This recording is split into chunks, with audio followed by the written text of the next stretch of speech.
Assalamualaikum warahmatullahi wabarakatuh. Hari ini kita nak tengok tajuk seterusnya dalam subtopik bab 5 kita. Ya, masih lagi kita berada dalam sebatian karbon 5.5 minyak sawit. Ya. Jadi kita tengok dulu ya struktur buah kelapa sawit. Ya. Jadi kamu boleh tengok ya komponen yang ada ya pada rajah yang diberikanlah ya, iaitu rajah 5.6. Struktur buah kelapa sawit ya yang terdiri daripada 3. Okey, yang di luar kuning cantik ni ya itu adalah sabut. Okey, ni sabut.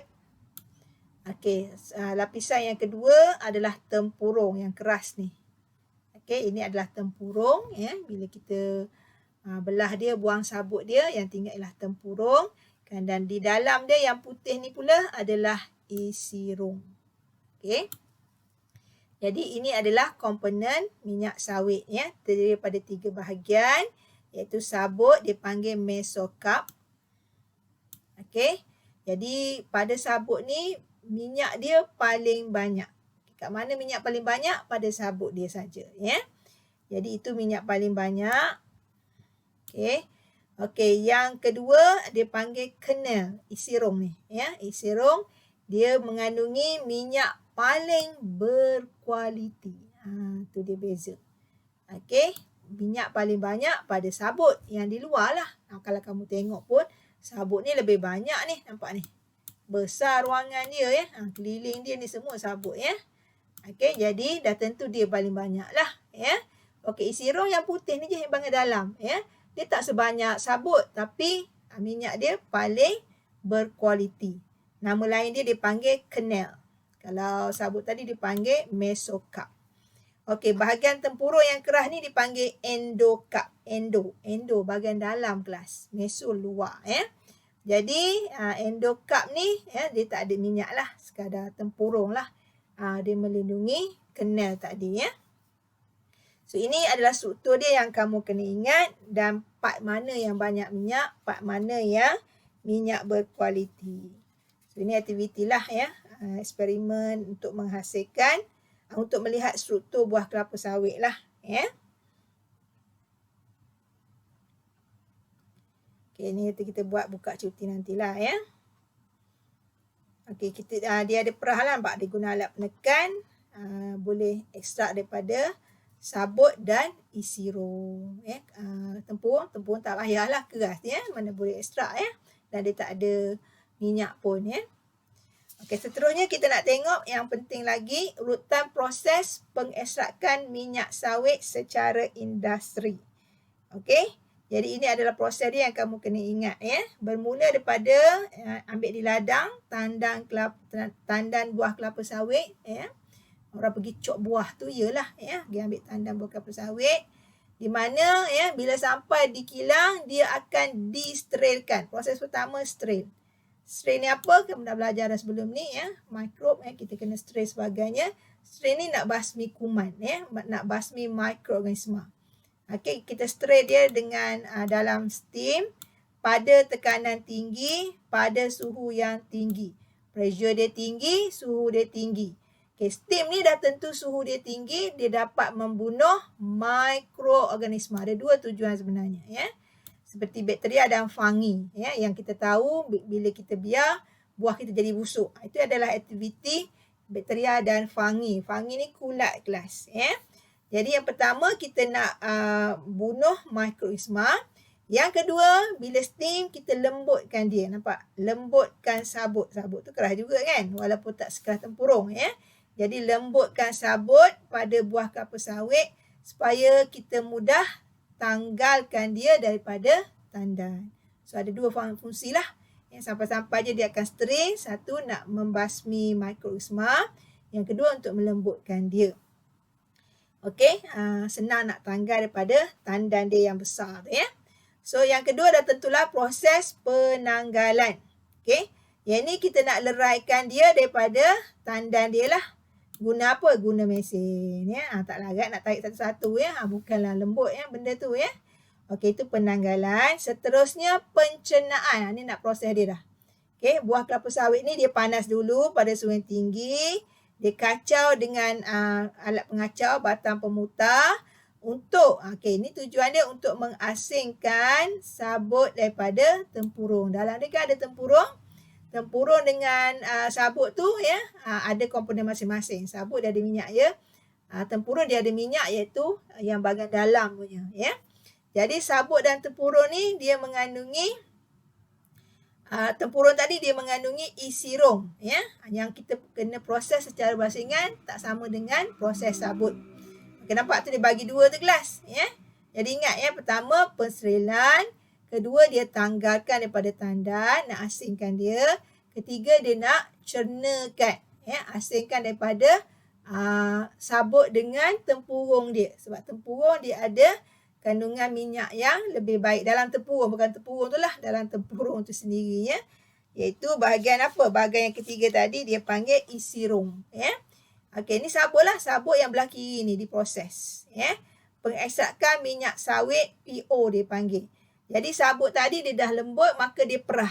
Perah dengan alat dia penekan hidrolik ataupun skru hidrolik untuk mengeluarkan minyak dia. Dipanggil PO ya. Singkatan bahasa Inggeris ni ya. Untuk minyak daripada sabut. Dah ekstrak, kita dah dapat minyak, maka minyak tu kita kena turas. Antara minyak dengan gentian sabut tu dia turas ya. Jadi tujuan dia untuk asingkan sabut lah daripada minyak ya. Kita turas, yang kasar-kasar kita boleh buang ya. Dan seterusnya kita tulingkan dia. Tujuan dia untuk hilangkan bau dan menyingkirkan asid yang menyebabkan PO ni menjadi masam ya, macam basi lah, lebih kurang macam tu lah ya. Dan dia juga dialihkan melalui karbon ya. Tujuan dia untuk lunturkan warna dia yang tak cantik. Masa proses ni warna dia tak lawa lah kelas, tak macam minyak di pasaran tu kan warna kuning, warna merah kan. Jadi warna dia tak cantik, maka lunturkan warna yang masa proses tu. Okey. Dia mungkin ada warna gelap-gelap ke apa sebagainya kan. Macam beras lah kelas. Beras kan berwarna kuning keperangan kan. Tapi bila diproses, beras jadi putih. Itu sebenarnya proses pelunturan. Lunturkan warna asal dia yang tak menarik supaya dia nampak bersih dan menarik. Okey, maka dapatlah PO tulen, iaitu minyak daripada sabut. Okey, ni untuk proses sabut ya. Okey, untuk isi rom dia asing ke tempat lain ya. Dipanggil pengekstrakan minyak isi rom sawit, dipanggil PKO. Tadi PO, ni PKO ya. Jadi tempurung tadi ya, dalam dia ada isi rom, dia kukus pada tekanan tinggi. Dah setelah itu dia akan asingkan ya, sebab benda tu dah lembut dan sebagainya. Dan isi rom ni kita keringkan lah ya. Dan minyak dalam tu, PKO tu diekstrak dengan penekan hidrolik ataupun skru. Ini sejenis alat untuk ekstrak, maknanya nak dapat minyak tu. Okey, sebab tu isi rom tu kena asing dulu daripada tempurung, sebab tempurung tu keras ya. Mana senang, mana boleh tekan sesuka hati. So asingkan dia, dapat isi rom tu, barulah ditekan untuk dapat macam perah lah ya, macam perah untuk dapat PKO minyak yang kita nak. Seterusnya ya, barulah kita turas ya, untuk asingkan PKO daripada bahan-bahan benda asing lain ya, dan dapatlah PKO tuling. PO adalah palm oil, minyak sawit daripada sabut. PKO ialah palm kernel oil. Itu singkatan dia, dibuat dalam bahasa Inggeris ya. Minyak isi rom sawit yang berkualiti. Maksudnya selama ni kita guna minyak sawit tu daripada sabut. Okey, yang isi rom ni dia lebih mahal ya. Nama dia palm kernel oil ya. So proses ni kamu kena ingat ya. Dia selalu tanya ni, objektif ada, struktur pun ada ya. Okey, seterusnya kita nak tengok komponen dalam minyak sawit. Apa ada dalam minyak sawit ya? So terdapat dua bahagian dalam minyak sawit tu ya, komponen dia yang dipanggil satu gliserol. Ni gliserol. Yang kedua adalah asid lemak ya. Ini adalah komponen dalam minyak sawit itu sendiri. Okey. Apa dia ya? Okey, minyak sawit ni sebenarnya adalah asid lemak tepu. Okey, kita dah belajar lemak tepu, lemak tak tepu kan? Okey, dia adalah asid lemak tepu ya, contoh asid palmitik, asid stearik. Nama dia ya. Asid palmitik, asid stearik ya. Serta asid lemak tak tepung seperti asid olik dan asid linolik. Jadi minyak sawit ni ada dua lah. Satu lemak tepung. Contoh dia asid palmitik dan asid stearik. Satu lagi lemak tak tepung, asid olik dan asid linolik. Okey, so ini adalah komponen minyak sawit ya. Jadi komposisi minyak sawit dan minyak sayuran lain. Okey, ada dia masukkan dalam, sebenarnya kena suruh kamu carilah ya. Okey, jadi di jadual 5.3 ya adalah perbandingan dan perbezaan komposisi minyak sawit dengan minyak sayuran yang lain ya. Okey, ini adalah minyak-minyak dia lah. Minyak kelapa, daripada minyak kelapa sampailah minyak kacang soya. Berapa peratus asid lemak dia ya. Berapa nisbah lemak tepu dan lemak tak tepu ya. Dan sebagainya lah ya. Asid-asid apa yang ada. Kalau minyak sawit semua ada ya. Sampai kecuali asid alpha-linolik je.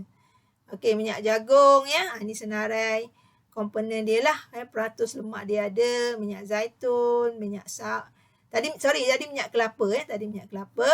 Okey, ni baru minyak sawit ya.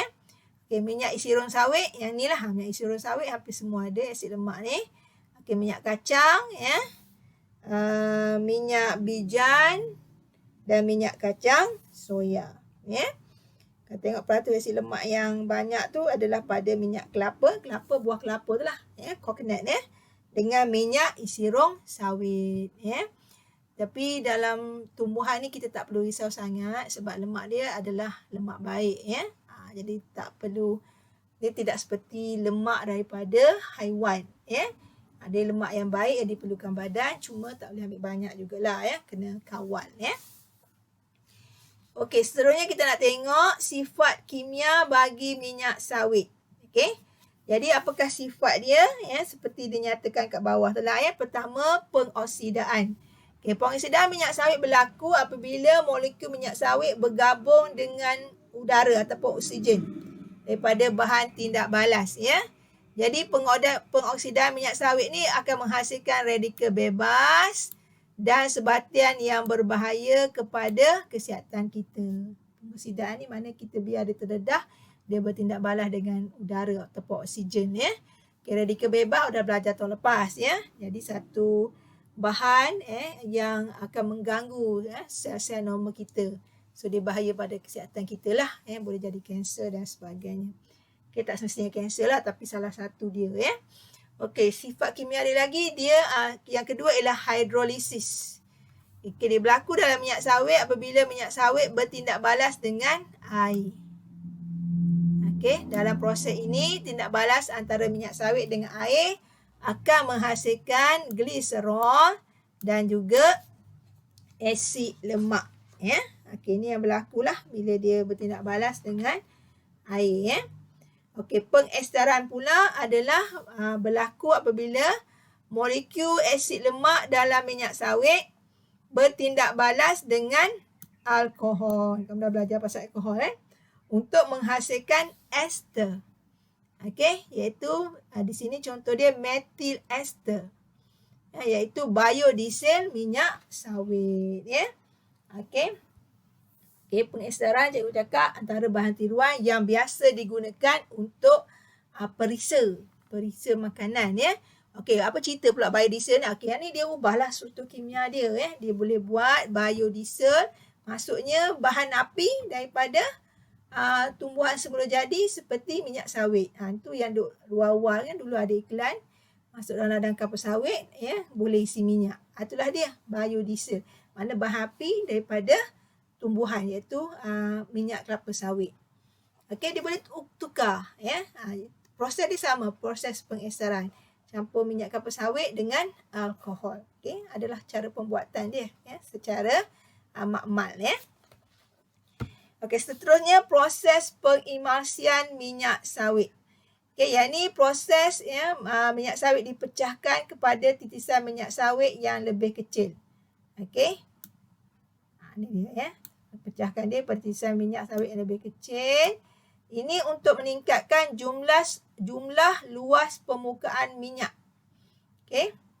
Jadi bagaimana peningkatan tambahan jumlah luas permukaan minyak ini mempengaruhi kadar pencernaan minyak sawit? Ya. Macam mana tu? Ya. Jadi pengimasian minyak sawit oleh jus empedu, boleh tengok ya dalam video di sebelah ni lah ya. Bagaimana proses ini ya menambahkan jumlah luas permukaan minyak sawit dan bagaimana dia membantu kadar pencernaan minyak sawit. Secara logiknya kalau dah luas permukaan dia besar, maka lebih mudah untuk dicernakan ya. So boleh tengoklah video sebelah tu ya. Okey, tapi dia dalam bahasa Inggeris. Okey, kandungan nutrisi dalam minyak sawit ya. Okey, apa yang nutrisi yang ada iaitu lemak, merupakan minyak yang seimbang dengan lemak tepu dan lemak tak tepu dia. Seperti jadual 5.3, jadual sebelah tadilah ya. Vitamin ya. Okey, dia ada vitamin E dan A. Dia kaya dengan vitamin ni ya.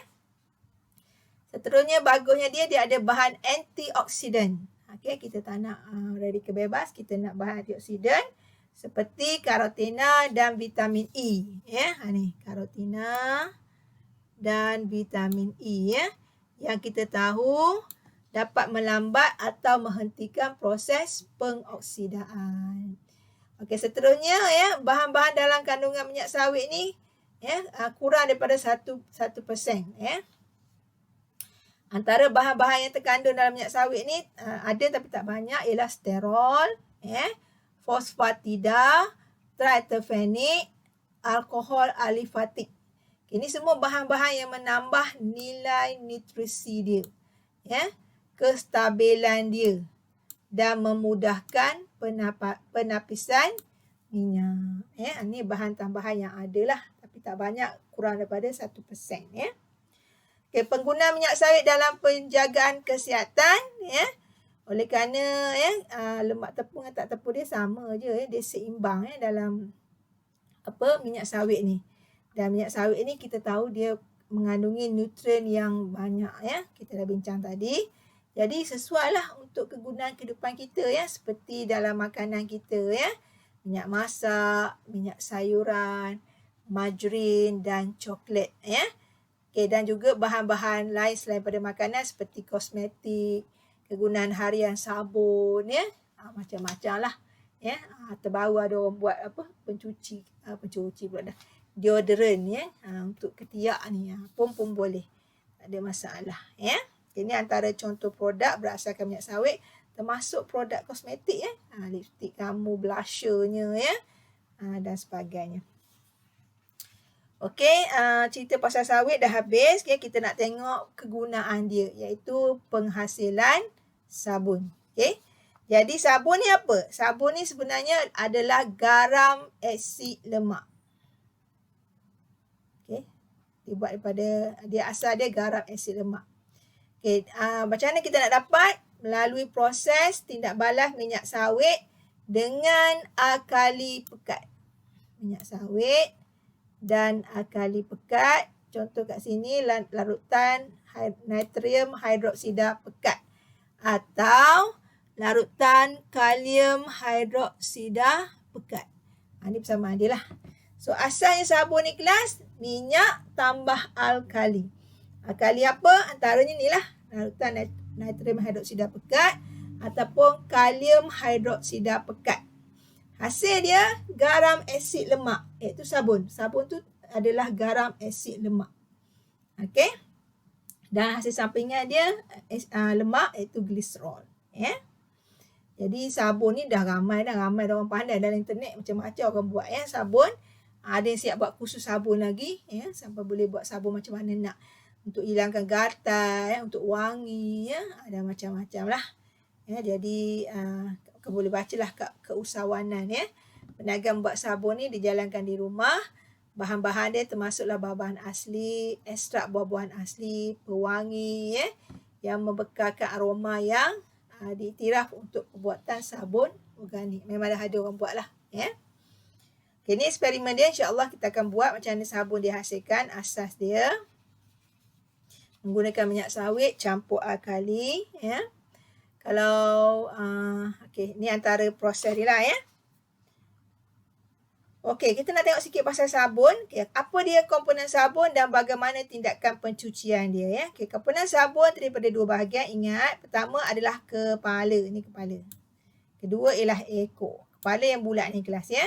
So ekor yang bergigi-gigi ni lah, ya. So kepala ni dia adalah hidrofilik. Maksudnya dia larut dalam air. Okey, jadi dia kumpulan apa? Kumpulan ionik. Ada beritahu kat sini. So kepala adalah hidrofilik, dia larut dalam air, terdiri daripada kumpulan ionik. Okey, yang kedua ekor ataupun dia adalah hidrofobik. Okey, hidrofobik ni dia masuk kat mana? Dia larut dalam dia tak larut dalam air tapi dalam bahan kotoran seperti minyak ataupun grease. So silalah ingat komponen sabun ni. Kepala dan ekor. Kepala hidrofilik, hidrofilik, hidro tu air, larut dalam air. Ekor hidrofobik. Okey, dia larut dalam kotoran. Sebab tu dia panggil rantai karbon. Kalau kepala tadi dia adalah kumpulan ionik. Ion, ya. Okey. Mengapakah sabun dapat larut dalam air dan juga minyak atau grease, ya. Okay, kita tengok tindakan pencucian dia lah. Bagaimana dia mencuci, ya. Jadi kita nak cuci, kita kena tambah air lah, ya. Kita tambah air, kita tambah sabun, ya. Jadi bagaimana kita nak hilangkan kotoran, ni contoh gambar kotoran pada pakaian. Ini adalah sabun lah, molekul sabun lah. Ada kepala, ada ekor, ya. Hidrofilik, hidrofobik dan ada air, ya. Jadi apabila sabun kita larut dalam air, ya, tegangan permukaan air akan dikurangkan. Okey, jadi tujuan dia supaya apa? Supaya kain tu basah. Kalau tidak, kain tu tak basah, ya. Permukaan kain dibasahi dengan air sabun secara menyeluruh lah, ya. Jadi apa berlaku bila kita ada air, ada sabun, ya, tegangan permukaan kain tu pun dah dikurangkan, maka bahagian ekor duduklah dalam kotoran. Bahagian kepala ni duduklah di bahagian luar, ya, pada permukaan kain tersebut. Sebab yang oranye ni adalah kotoran. Okey. Seterusnya kita buat apa? Kalau kita cuci tangan, kita berus lah. Kita berus, kita gosok. Kalau orang dulu dia hempas, ya. Kalau mesin dia berpusing, ya. So semua tindakan itu menggosok, memberus, ya, menghempas tu semua, ya, akan menyebabkan kotoran tu pada grease, ya, kotoran bergrease pada permukaan kain, ya, akan tercabut menjadi titisan grease yang dikelilingi oleh molekul sabun yang terampai dalam air sabun. Nampak dia tertanggal, ya. Ni dia tertanggal ni. Yang kita nampak hitam-hitam pada air kita tu, kotoran yang dah telah tercabut lah, yang dikelilingi oleh molekul sabun, ya. Okey, buih-buih sabun yang dihasilkan oleh air sabun, dia akan memerangkap titisan grease dalam air sabun. Ya, apabila air sabun dan buih dibuang semasa membilas, maka kotoran tu turut terhilang lah. Sebab yang kita buang tu kotoran, ya. Dia dah dikelilingi oleh molekul sabun dan telah tertarik keluar daripada pakaian kita, dia bawa sekali kotoran tu, ya. So ini adalah tindakan pencucian sabun. Perlu ingat ke cikgu? Kena, ya. Kamu kena ingat. Sebab kalau soalan keluar, dia akan tanyalah tindakan pencucian sabun macam mana. Maka dia lebih kurang 4 lah, ya. Okay, seterusnya kita nak tengok, ya, sikit lagi pengurusan lestari dan kepentingan dalam industri kelapa sawit. Okay, skop pengurusan lestari dan kepentingan dia termasuklah dari segi penggunaan tanah, ya. Kita kena optimumkanlah penanaman semula untuk mengoptimumkan penggunaan tanah. Okey, lestari ni kita nak jaga sekitar, ya. Air sisa, kita tahu sawit ni akan menghasilkan sisa hampas daripada sabut tadi, ya. Air kumbahan, air kita boleh kotor, ya. So air kumbahan daripada kilang minyak sawit, ya, pomer, yang dihasilkan daripada proses pensterilan, kita jadikan baja organik dan bahan tenaga biogas. Nampak boleh dikitar semula. Ya, boleh dijadikan baja ataupun bahan tenaga biogas. Masa pensterilan ni air lah, air yang kita panaskan dia tadi ya. Okey, bila dah bakar, bila dah panas semua tu kan, maka akan menyebabkan kotoran dilepaskan ke udara. Jadi kualiti udara akan meningkatlah apabila karbon dioksida diserap dan oksigen dibebaskan oleh pokok kelapa sawit semasa proses fotosintesis. Ni kualiti udara yang kita baiki, bukan semasa proses tadi. Maknanya kualiti udara jadi bagus bila kita tanam kelapa sawit sebab dia pokok. Pokok dia ambil karbon dioksida, dilepaskan oksigen. Okey, sisa kelapa sawit, pengurusan instalasi kelapa sawit yang lestari lazimnya dia akan mengamalkan konsep sifar sisa dengan menukarkan sisa kelapa sawit kepada pelbagai jenis produk yang berguna. Maksudnya ni tak buang gelas, ya, diguna balik ya. Tangan air kumbahan tadi diproses, dijadikan baja ya. Sisa-sisa macam sabut tadi yang tak nak ya, boleh dijadikan bahan makanan ternakan ya. Banyak lagi lah ya yang dia boleh lakukan. Okey, ni contoh dia ya. Jenis biogisim. Biogisim ni daripada sisa. Yang ni sisa kelapa sawit ya. Okey, apa dia boleh buat? Pelepah boleh buat baja. Batang pokok ya, sebagai bahan gantian kayu. Boleh buat perabot ni ya. Tandan kosong dijadikan kompos.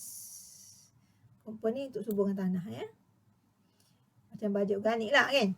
Tempurung dibakar untuk mendidihkan air. Boleh jadi bahan bakar pula ya. Sabut, ada yang guna sebagai pemadani dan tekstil. Ni dalam bidang tekstil. Sampai pemadani, sabut belakang bawah tu rupanya sabut sisa sawit rupanya ya. Antaranya lah ya. Dan pomeh ya. Dijadikan biogas dan baja. Pomeh ni tadi asap tadi lah ya. Asap yang keluar tadi ya. Okey, maka dijadikan biogas dan pomeh, air sisa ya. Air sisa tadi dijadikan biogas dan juga baja. Jadi ini dah dipanggil konsep sifar sisa dalam industri kelapa sawit. Okey, itu saja daripada cikgu ya. Anda boleh buat aktiviti 5.13 ya, contoh pandangan negatif dan positif lah. Okey, untuk yang nombor 3 lah ya. Untuk pengurusan lestari melibatkan kelapa sawit serta latihan praktik formatif 5.5. Itu saja Pak Cikgu. Assalamualaikum.